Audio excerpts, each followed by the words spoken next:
O mundo ouve a capital. Eli Correia.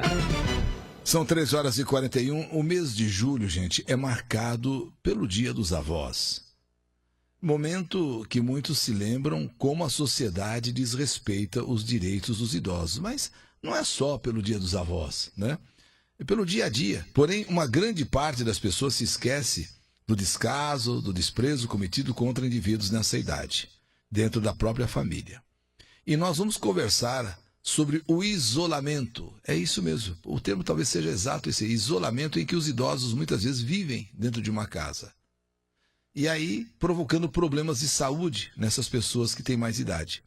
Vou conversar agora, e aliás quero agradecer inclusive a gentileza de nos atender, de nos conceder essa entrevista exclusiva, né? O doutor Luciano Alves. Doutor Luciano Alves, gente, é neuropsicólogo e psicoterapeuta sistêmico e familiar.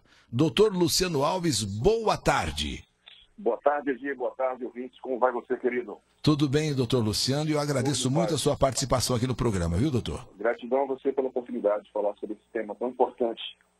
Olha, doutor, como nós temos muitas pessoas que ouvem o nosso programa já já da terceira idade, vamos dizer assim, já de um pouco mais de idade, são muitos também os ouvintes, né, nessa idade, nessa faixa etária um pouquinho mais avançada, como a solidão afeta a saúde dos idosos? Porque muitos idosos podem estar agora, nesse momento, se identificando, falando, poxa vida, eu me sinto sozinho. Então, como a solidão afeta a saúde dos idosos, doutor? Então, uma das maiores causas de doenças na terceira idade, principalmente falando de doenças crônicas, que é muito comum na terceira idade, hipertensão, diabetes, por exemplo, elas são muitas vezes motivadas e elas ficam muito mais intensas quando a gente entra no processo de solidão. E essa solidão ela vem carregada muitas vezes por uma exclusão da família, né? Onde a família, por vários motivos, não consegue de alguma forma manter esse idoso próximo. E isso vai mexendo inconscientemente e também dentro do nosso cérebro, dos nossos hormônios e alterando profundamente o nosso estado emocional. E como a solidão ela traz esse movimento de potencializar as doenças, de uma forma geral, né? Agora, doutor, como combater a solidão dos idosos? Então, hoje existem várias possibilidades. Você vê vários grupos de idosos se reunindo, você vê casas que abrigam o idoso, você tem hoje a própria família que estabelece um campo de esse idoso ter mais companhia. O idoso ele pode gerar um movimento de buscar possibilidades como sair mais, passear mais, isso muito próximo de casa, porque às vezes tem uma dificuldade de locomoção, né? Ele pode se relacionar, buscar, pedir ajuda aos filhos, por exemplo, para buscar locais onde os idosos se encontram, para dançar, para conversar, para jogar cartas. Então é uma forma de socializar. A socialização nessa fase é fundamental para que haja uma qualidade de vida melhor do idoso. Consequentemente, a pressão arterial dele vai melhorar, o açúcar dele vai melhorar, as dores reumáticas dele vai melhorar, as dores nos ossos vão melhorar. Agora, o senhor falou em se socializar. Quando o idoso é levado para uma casa de repouso, supõe-se que ali vai ter um pessoal adequado, pessoal com mais experiência para tratar dele e vai ter outras pessoas da mesma idade dele. Então, mas por que muitas vezes a família fica naquela de, sabe, eu vou levar, vai dar a impressão que eu estou meio que desprezando. E o próprio idoso, quando levado numa casa de repouso, ele se sente mais abandonado ou não, doutor? O primeiro movimento é reconhecer uma boa casa de idosos. Né? Esse é o primeiro passo. Então, a família deve ir antes, deve conversar, inclusive, com os internos desse lugar, para compreender como é que funciona essa dinâmica lá dentro. Né? A casa dos idosos, ela gerou uma característica muito profunda de, vamos pegar o velhinho e colocar em um canto, né? Porque, de alguma forma, ele está atrapalhando a nossa vida. Mas, por outro lado, quando você tem um campo de olhar para essas histórias, você vai entender que em contextos onde eles vão ter pessoas na mesma idade, e que estão ali por vários motivos, mas que eles podem, de alguma forma, socializar e melhorar a qualidade de vida deles, esses ambientes se tornam 100% saudáveis. Então tá aí, gente. Então, na verdade, à primeira vista, pode parecer, né, doutor, que o pessoal da família tá levando o idoso lá para ficar lá, tá nos atrapalhando. Mas, por outro lado, se a casa for boa, né, pode ser até uma vantagem, uma razão para ele conversar com pessoas que têm os mesmos papos, as mesmas conversas, a mesma idade, né, doutor? Exatamente. Agora, exatamente. Para melhorar muito a qualidade dele. Como o idoso lida com o abandono, doutor? É algo bastante complexo, porque cada um de nós carregamos histórias. Essas histórias vão dizer como vai ser a minha história, né? Então, assim, que história que eu conto da minha própria história? Então, o enfrentamento da solidão, ela se dá muito a partir daquilo de como foi a minha vida, né? Como foi a minha história. E esses recursos, geralmente são recursos internos que a gente utiliza para poder estabelecer um movimento mais harmônico nessa fase da vida, né? Porque a gente tem uma cultura, o brasileiro tem uma cultura, trabalhar a vida inteira e chega no final da vida, ou seja, quando está perto de se aposentar ou se aposentando, pega todo o dinheiro que ganha, todo o patrimônio que ganhou para cuidar de uma doença, por exemplo, ou porque ficou doente, enfim.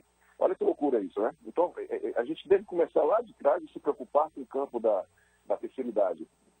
E isso vai estabelecendo um movimento mais profundo de uma qualidade de vida melhor nessa fase da vida, né? Então, o enfrentamento da solidão se dá muito com uma preparação, com o princípio daquilo como vai ser a minha vida lá na frente. Projetar isso e se preparar para isso. Porque é uma tendência natural de todos nós chegarmos nessa idade. E com maior qualidade de vida, essa é a matemática, digamos assim, é o melhor que a gente pode fazer. O idoso se sente um fardo, um peso na família? Como eu te falei, cada sistema tem uma forma de olhar para essas histórias, né? Mas geralmente eles se sentem um peso, assim.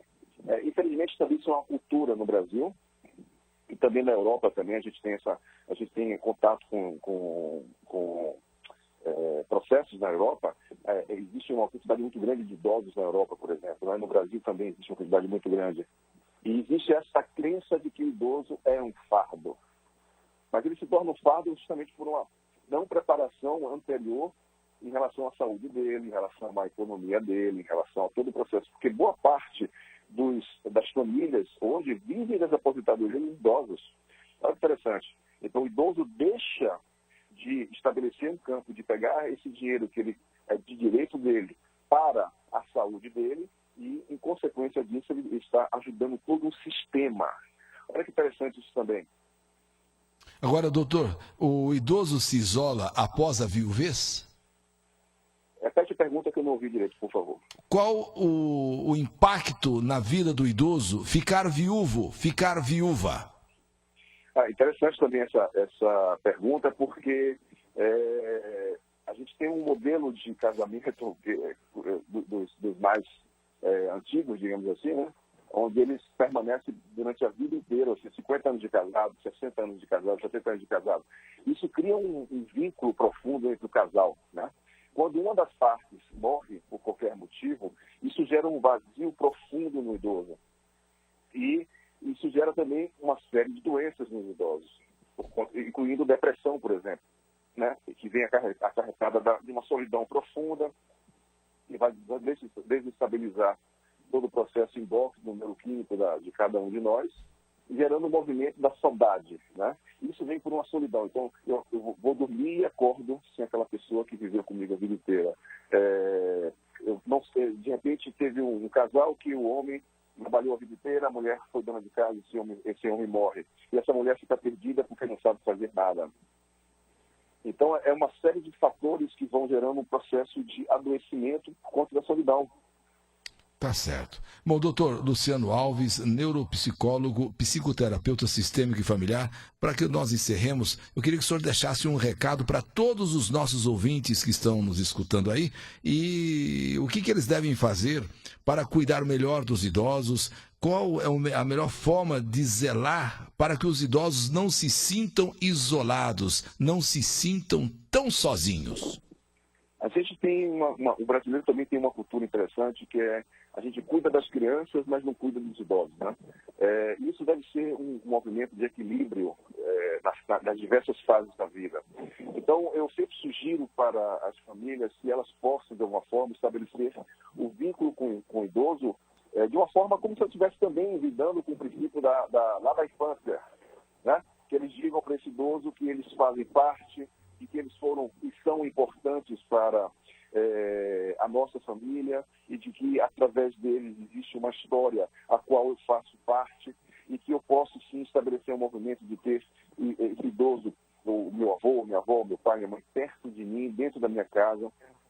E só esse movimento da socialização familiar, isso é fundamental para que haja paz, para que haja saúde e para que haja uma qualidade dentro das relações. Então, os familiares, de alguma forma, deveriam estabelecer esse vínculo com os idosos, ou seja, trazê-los para perto deles.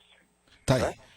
E trazer para perto deles significa atenção, significa amor, significa processos onde as relações vão estabelecer um movimento mais saudável.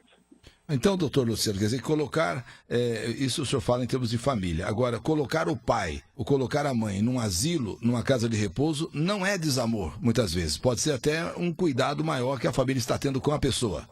Não é desamor desde quando haja uma atenção para esse movimento. Ou seja, eu coloco meu pai ou minha mãe numa casa de família, mas por amor eu vou visitá-los, por amor eu vou gerar um campo de dizer, olha, eu não tenho condições de cuidar de você no dia a dia. Aqui é um ambiente que você vai ficar mais saudável, vai socializar e que você vai se sentir visto, cuidado. Eu vou estar acompanhando você, eu vou estar presente no processo. Não é colocar esse idoso como se fosse um fardo, um peso dentro de qualquer ambiente e esquecê-lo lá, né? Isso é um processo também muito comum no Brasil, onde boa parte das famílias que não conseguem estabelecer vínculos saudáveis com essas pessoas, colocam como se fosse um peso, um fardo dos idosos em asilos, por exemplo. Né? Ok, doutor Luciano, muito obrigado. Uma boa tarde para o senhor, tá bom? Obrigado, querido. Obrigado, ouvintes. Fica com Deus. Eli Correia.